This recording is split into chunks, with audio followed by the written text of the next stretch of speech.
വല്ലാത്ത തലവേദന. ഞാനൊന്ന് കിടക്കട്ടെ. സ്വാമിയെ നിന്നെ അങ്ങനെ അങ്ങ് പോയാലോ? ഇനി പോവല്ലോ.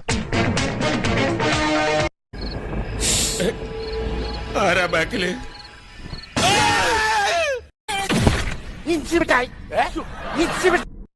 എവിടെ പോണ് മുട്ടിലിഴഞ്ഞ്? ഇതല്ല അപ്പറം ചാടി. വല്ലാത്തൊരു യോഗം തന്നെ. എവിടെയാണ് സ്ഥലം?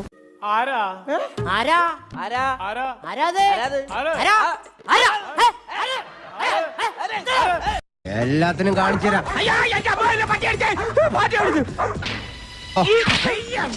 കട്ടൂടാ, കണ്ണും കണ്ടൂടാ. ശിവനെ, ഇത് യാത് ജില്ല?